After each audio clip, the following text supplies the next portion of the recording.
Hello everyone, it's Infinity Gamer here, and I'm going to give you 5 reasons as to why you should play Military Orders. Now, Military Orders are one of the newest factions that I have started to play and collect, and it was since Corvus Belli launched the Military Orders Action Pack.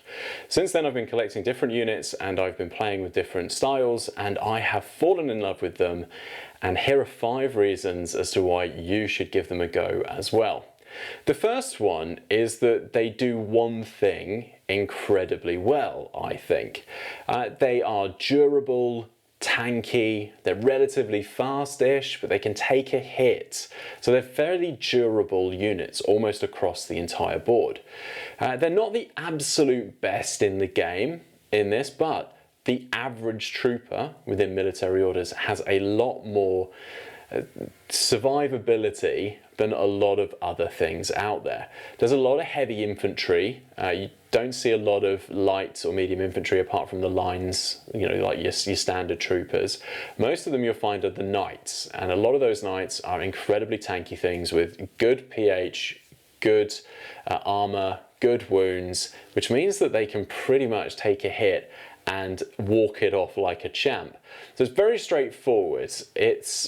If you want a straightforward faction that is very forgiving, can take a hit, and you can just kill stuff, Military Orders might be the faction for you. It's certainly the thing that I've enjoyed playing with them.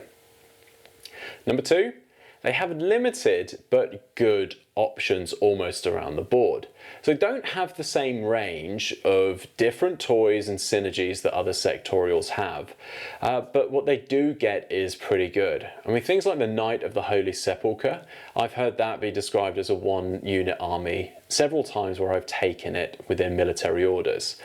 The fact that Teutonic Knights can dodge on 17s, they can also form a Harris. They've also got a good number of range options, and one of them has NCO with a Spitfire. There's a specialist operative in there. There's like the missile launcher unit in there too. It means that they can avoid the hits they don't want to take because they can dodge out of the way of those interactions, and they can take the hits where they do want to take it.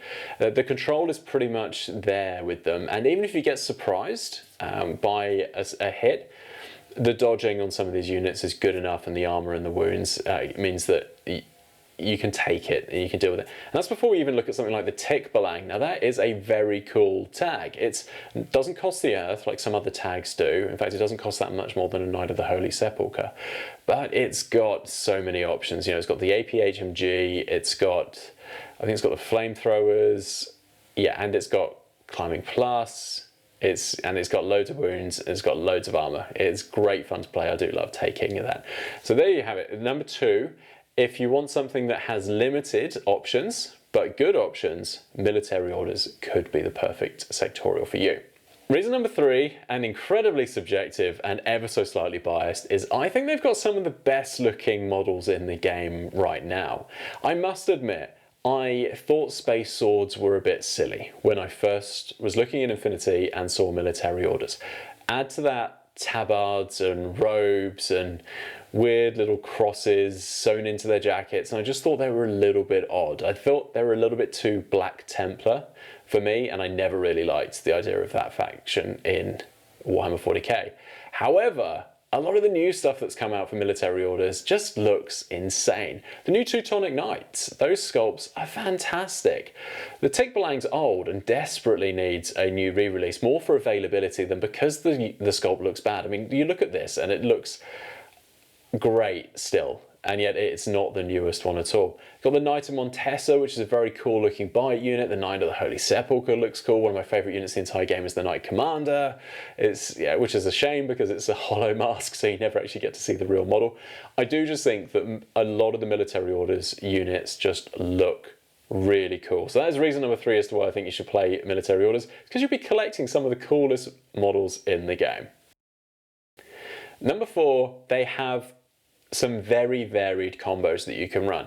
Now that sounds odd because I've also said that they've got very limited options, but the limited options they have actually have incredibly different playstyles if you do want to take them. I mean, most of them are attacking, tanky. It's not like they're as varied as someone like Yu Jing that has everything from stealth to hacking to charging up the field Rambo style. Military Orders doesn't have that range, but when you look at the attacking durable pieces that are available to you, there's actually quite a lot in the roster.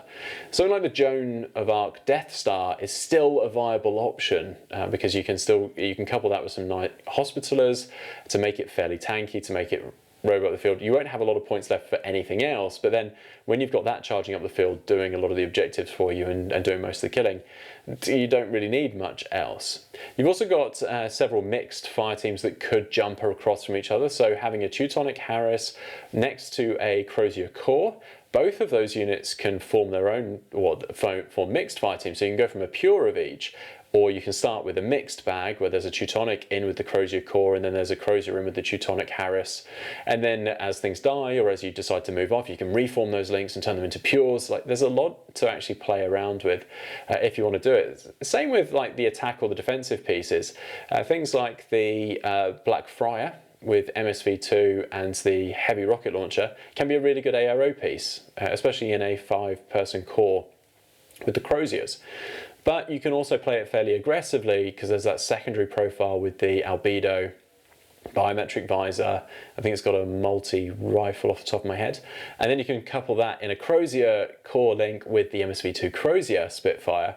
And you've got 2 MSV2s that can be very mobile around the field going hunting camo markers. So while there are limited options, there's enough variety in there for you to run some very different play styles from attacking to defense and kind of wet your whistle regardless of how you want to play. So reason number 5 as to why I think you'll love playing military orders is because they're getting a lot of lore love at the moment. Yep, they're being written into quite a few stories and they're getting a lot of their history, their inner workings exposed through the fiction that is surrounding Infinity. Not only do we have the Raven Eye book where military orders units feature in the story behind the attacks on the Raven Eye complex and everything that was going on there, they obviously get a couple of missions towards the tail end of the Raven Eye book where if you're playing military orders and your friend is playing Morats or something like that, for example, then they'll get extra bonuses, they'll get extra things to do, so that's pretty cool as well. But there's also Downfall, which is the first fiction novel coming out for Infinity, which heavily features military orders. And as a result of that, Carl Hawkins, who's one of the characters in the Downfall book, then got a profile in the Army Builder and is now getting a model, which is coming out very soon, that supports that. And how cool is that? You get a character written into a fiction piece, and then that becomes a unit that you can field on the table and a model that you can add to your collection. So if you like the fluff around Infinity and you want a faction that's getting plenty of it, military orders could be the perfect faction for you. So that's it. Those are my top 5 reasons as to why I think you should play military orders. I've enjoyed playing them for this season. Not too many more games left before I put them on the shelf in a bit more of a semi-permanent basis and bring out a new faction. What that is yet, I don't know, but right now I'm loving military orders and I think you would too. Thank you so much for watching this. If you like military orders, if you play them, jump in the comments, let me know your favourite things about the faction itself. If you play against them, what do you hate about them? What models do you particularly loathe facing? I'd love to hear those as well. Thank you so much for watching this video. I really do appreciate it and I will be back with more soon.